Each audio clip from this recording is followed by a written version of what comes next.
Okay, it's time to start talking about Amber Fry. And I need to break this up into kind of two chunks.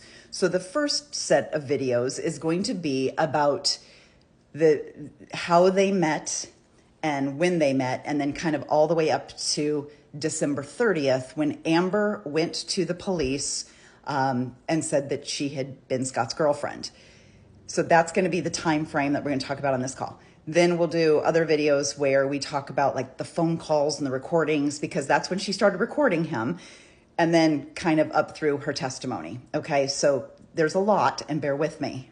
Now, what I also want to say very quickly as a disclaimer is that I'm not necessarily going to do point counterpoint. I'm just going to kind of go through the details and allow you to form an opinion. And what I've done is I've sort of mixed together. A lot of this is taken from Amber's testimony. So it is the prosecution asking her questions. It's the defense asking her questions. And I've sort of meshed it all together so that you can just kind of follow along and decide how you feel about these facts.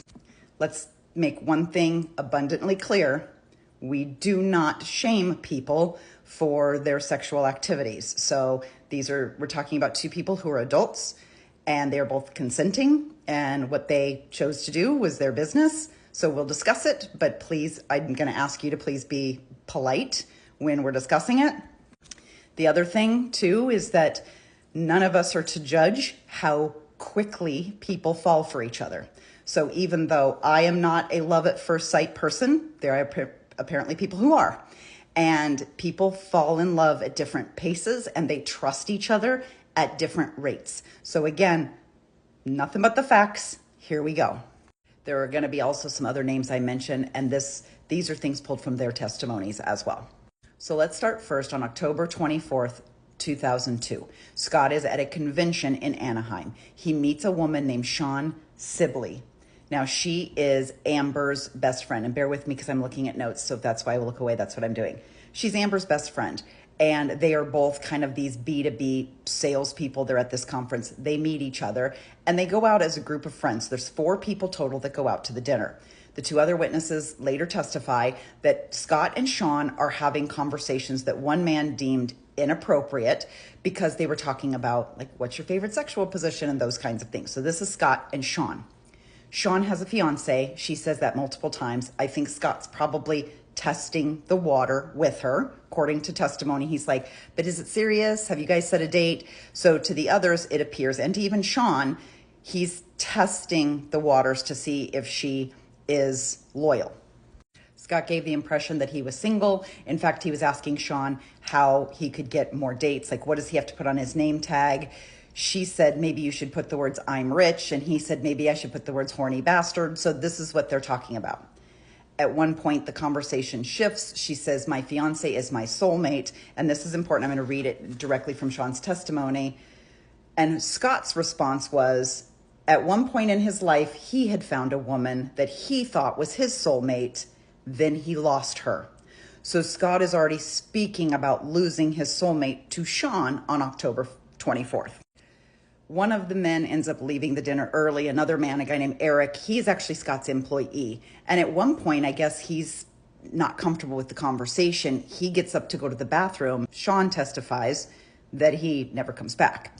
Eventually, Shawn and Scott leave the restaurant. They go back to the hotel. They're just hanging out. They end up talking well into the night. And at one point, Scott is saying, no, really, I'm a good guy. Don't you have anyone you can fix me up with? And Shawn decides to set him up with Amber. Shawn gives Scott Amber's number. This is right around very shortly after the 24th, so it's probably the 25th or soon after. These two stay in touch because they're going to try and do business together, so they're emailing each other in the meantime. Now, Scott doesn't immediately call Amber.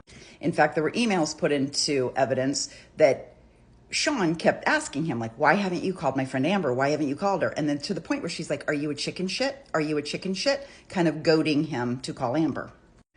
Scott finally calls Amber for the first time on November 19th. She calls him back because he'd left a voicemail. She calls him back. They talk for 10 or 15 minutes. They make arrangements to meet the next night. November 20th of 2002 is the first date between Scott Peterson and Amber Fry. It takes place, first they meet at the Elephant Bar, which is in Fresno. Then they first go back to his hotel. He goes to check in to the Radisson. They go up to his room so he can shower and change. He pulls out of his bag a bottle of champagne and some strawberries, and then they drink some champagne, they sit around and talk, then they go to dinner at a Japanese restaurant, then they go do karaoke, and then they do come back to the hotel. And Amber spends the night with Scott that first night. Now, Sean was the one that was babysitting Amber's daughter. Let's not forget that Amber has an 18-month-old daughter who she has left home with Sean, and Sean stays the night with Amber's daughter. Amber testified that during this first date, Scott told her a couple of things. 1, he was going to be out of town over Thanksgiving. 2, he was going to be out of town over Christmas. And 3, he was going to be out of town over New Year's Eve. After their first night together, they spoke to each other 5 times in the next 5 days, and then they didn't speak to each other for a whole week. So there was a 6-day period after that where there was no calls between the two of them. Amber believed Scott was out of town for the holiday. Their second date is going to be kind of a combination. They're going to go hiking, maybe do a little bit of a picnic, then go back to Amber's house, and Scott's going to cook dinner. He arrives, he goes to her house, he brings groceries from Trader Joe's. They pick up Ayana, who is her child, from her preschool, and then they go out hiking. They have some snacks on a blanket, and then they hike back. Scott does carry Ayana because she's a baby. He carries her back, however far they walked. Then they went back to Amber's house. Scott cooked dinner. They had some wine. He ends up staying the night. On the 3rd, Scott comes back to Amber's house after work. She'd called him and said, could you please, I don't know if she's running late or what, but could you please go pick up Ayana from preschool? So on December 3rd, Scott goes to pick up her child from preschool, brings her back to Amber's house. She left him the car seat and a key to the house. He goes to pick up Ayana. He comes back. And by the time Amber gets home, Ayana's in her high chair. Scott is feeding her dinner, and Scott is already warming up the leftovers from the night before. Glass of wine poured for Amber. They go that evening to buy a Christmas tree. He helps her put up a Christmas tree. They decorate, and then Scott stays the night for the second night. On December 6th, Scott gets a call from Sean Sibley, and she essentially says, I hear you're married. Now, how Sean got here was a coworker of Sean's. They happened to be randomly talking about Scott's business, and the guy's like, oh, I applied there once. He knew Scott, and he said something about his wife. So Sean immediately goes, wait a minute, he's married. Sean calls Eric, the guy they had dinner with at the conference, and Eric's response is, I'm staying out of it. That's code for yes, he's married. Sean calls Scott and confronts Scott. Scott denies it. He tells Sean, I lost my wife. So Sean says, well, then you need to tell Amber. So she tells him, if you don't tell Amber, I will. And Scott says, can you please wait until Monday? I'll get there Monday, and I want to go tell her in person. Now, when Scott leaves Amber's home on the morning of the 4th, remember he did a double night stay over, he tells her he's out of pocket the 6th, 7th, and 8th because he's going boating with a friend. He probably just had plans with Lacey that weekend, but he buys time with Amber and says, I'm busy the 6th, 7th, and 8th. We know the 7th was the day that he called the guy about a boat. We know the 8th is the day he went to buy the boat, but the guy said, I'm going to need cash. So the 9th is the day that Scott went back with the cash to buy the boat. The 9th is also the day he goes to Amber's house, and she says he was crying. He was very upset. He said that he had lost his wife, and this is the first holidays he's going to spend without her. Amber says that he was crying. He says, I'm so sorry I lied to you, but this is my first holiday without her, and it's been very hard.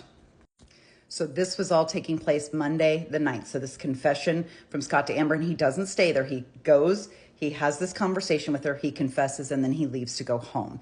Now, that's also the same day that he went back and paid cash for the boat. Those things both happen on the same day. Now, I'm going to have to come back because I've talked too long, and I'm going to come back immediately after this with another video.